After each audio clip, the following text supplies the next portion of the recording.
Hey guys, how you doing today? Oh, beautiful, beautiful, beautiful day. Just had a little bit of rain here and now it's cleared up.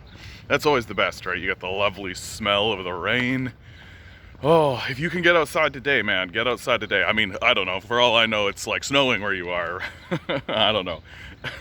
So today I want to talk about, I've been seeing a lot around about how employers, as the United States is opening up because they're cocky because they've got this vaccine going on and they're like, oh yeah, we got this vaccine and that's definitely going to work, even though we're withholding it from huge sections of the global population so that it for sure the vaccine will be rendered inoperable very shortly. In any case, so as these places are starting to open up because they've deluded themselves into believing that, oh, everything's totally fine now, right?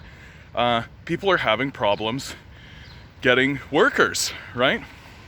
People are having problems getting people to go back to work for a capitalist death cult that's structured itself to destroy the entire society, if not the species, through climate change and not only our ignoring of climate change, but just like our arrogance in believing that like, oh, the nothing we're doing is going to be totally fine, right? Like, oh, sure, here's a government policy that comes into effect in 2050, you know, decades after the worst impacts of this thing start to happen.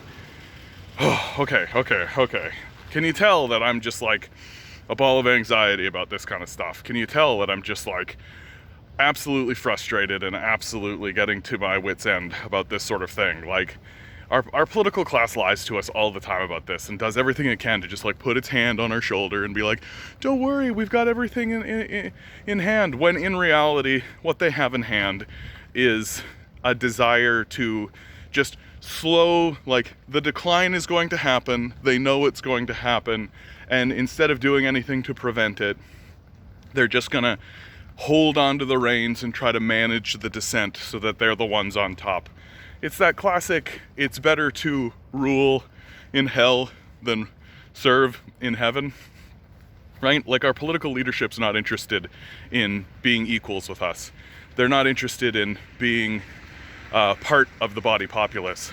They need to be the kings of it, and they would rather be kings of a smoldering ruin pile than, be equals with us in a society that's worth living in. And so, why am I talking about this in regards to people not willing to go back to work for this system, right? Why is it that places are opening and they're finding it difficult? Well, if you listen to them, the reason they blame is that, well, people have employment insurance, people have benefits, right? People have systems of governmental support that actually pay them more than we're willing to pay. And there's no like acknowledgement or self-realization or just like a general awareness that says, hey, maybe we should pay more. Hey, maybe paying under a livable wage is actually an act of desperate evil by a despotic system that's designed to destroy itself. Hey, maybe if we actually said, hey, we'll pay you a livable wage. We'll pay you, reasonably. We won't treat you like garbage, right? Maybe if we did that, we would attract workers. No, the real problem are these government benefits, right? That's the true problem. Because is there a more tacit admission that what we are working in is a slave system?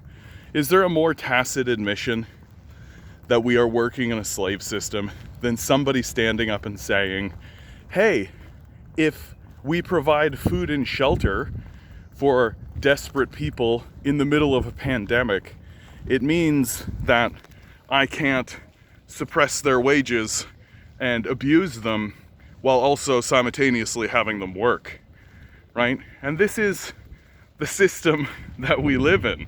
This is the structure of it. And anytime I see one of these articles come around, or one of these employers like scratching their heads being like, oh, I don't know why I can't find any workers, you take a look and you see, oh, it's because they're offering like the minimum wage. They demand like a master's degree or like 10 years of experience to get this minimum wage job. And there just comes a point where you're like, this is a psychosis. Like, we're living in this like psychosis where we are sacrificing everything at the altar of capitalism so that these guys can stand up and say to us, well, you better work for a non-living wage or else you're a bum. If you're one of these people that dump out of these videos around now, please like, please share, please subscribe. We need leftist voices doing leftist material, creating leftist ideas, organizing along leftist lines, right? And I could use the support. I could just use a comment. I could just use a thumbs up, right? If you want to help monetarily, my Patreon is down below. Even $1 helps. Like, even $1 helps. How about instead of buying that cup of coffee, you just throw a buck my way, right? It also, nothing elevates my mood more than getting that buck, because it's like, oh man, we're in this like desperate paradox, right? Like, we're in this like this predicament of capital where for some reason we actually need to take seriously these parasites who do no work, who offer no benefits, who are literally standing around trying to say to us, we should be able to pay you a wage that doesn't even meet the bare necessities of living. And if you accept government help instead of this obvious wage slave arrangement, then you are somehow the degenerate, right? Like, think about that. If you accept help from your peers and your neighbors and from systems that have been specifically erected in order to provide alleviation, in order to provide, let's say, charity, if you like, right? If you accept help from those institutions and look at the obvious overt wage slave arrangement that we're putting at your feet, and if you choose to go with the help of your neighbors instead, you're somehow the degenerate. This is that classic inversion of thinking that capitalism requires, right? This is why capitalism, as I say on this channel every video, this is why capitalists and capitalism will spend billions and billions and billions of dollars to gaslight you and to lie to you and to create false narratives about how the society works and how things function. Because the last thing they want you to do is actually look at the people you're working with, look at the people you're living with, look at your neighbors, look at the people who are closest to you geographically, and say, hey, have you noticed that these people who we don't know, we've never met, and who are actually out and overt sociopaths, seem to think that their opinion should matter in our society? That's weird. That's weird. Like, that's a weird position. And it's a weird thing that we seem to just all accept, that there are people we have never met, there are people we do not know, there are people who, if we do know them, it's just through like an interview we see in 60 Minutes or something, where they get to present to you like this PR team version of themselves, right?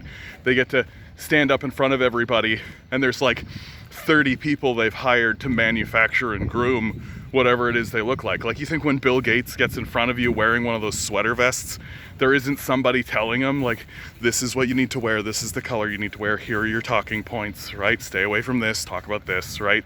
Of course he does. He's a multi-billionaire. Of course he has people grooming him and manufacturing the look so that when he sits down with like Katie Couric or whoever, right, he can look just like a homespun, gosh gee willikers, right? Oh goodness me. While simultaneously he's like buying up all the farmland, right? Because he knows the collapse is coming. He knows that people are going to be desperate and he wants to have control of the food supply, right? So what's he doing? He's buying up all the food, right? So that when the squeeze starts happening, when people start to get desperate, he's the one who can raise prices. He's the one who can squeeze people. He's the one who can starve people out, right?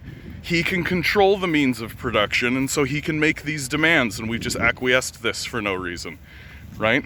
So while simultaneously, incidentally, denying the vaccine to the poorest nations on the planet, ensuring its failure, right? Like, this is Bill Gates. He's not a good man, right? He's just deceived people with this heavy propaganda team. And this is just one example, right? This is just one example of one billionaire, right? Forget about the amount of spending that they're doing in the communities. Forget the amount, like anytime you see a billboard, anytime you see something going by on a bus, anytime you're seeing anything, right? There's this machine that's just jamming it down your face, that's trying as hard as it can. And I do think the populace is beginning to become more aware of it, right? The curtain is beginning to get drawn back and people are beginning to see the artifice of it, right? And nowhere is this more indicative than in the decline of interest in the Oscars, right? The ratings of the Oscars this year went down 60%. People don't give a shit at all, right? They don't care. Who won Best Picture, right? Who won Best Film? Nobody knows. Nobody cares, right?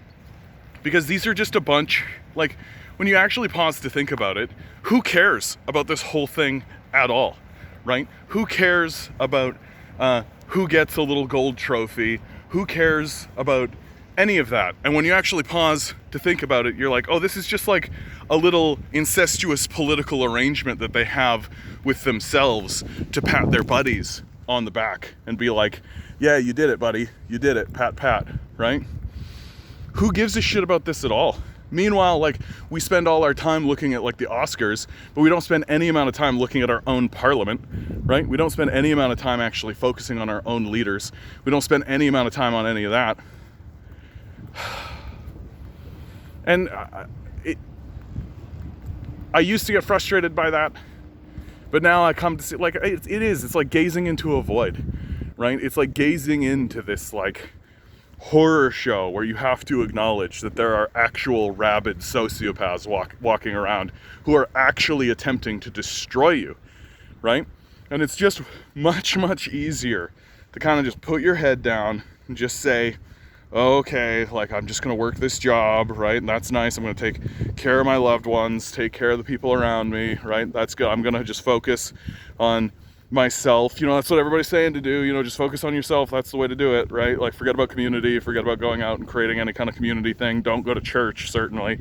Forget about any of that, right? Just focus on me and my family, and everything else will take care of itself. And yeah, it will take care of itself. You're just not gonna like what it looks like.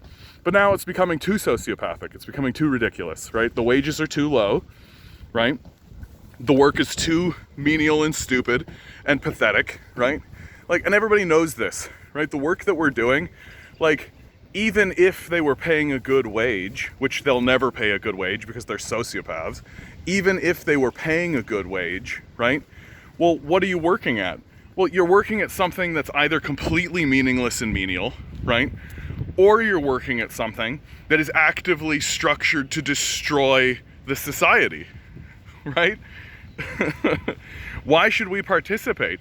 Especially now that we know that it's completely possible for government institutions to come in and provide food and shelter. It's completely possible, right? Finland, for example, just eliminated homelessness. How did it do it? It gave people houses, right? And they found that it was cheaper to do that than any other measure. So these very straightforward, reasonable ways of looking that the capitalist class never wants you to consider, right? This is what we need to be focusing on. This is what we need to be doing. Under these circumstances, guys, you're doing really wonderful, right? You are making good decisions for yourself.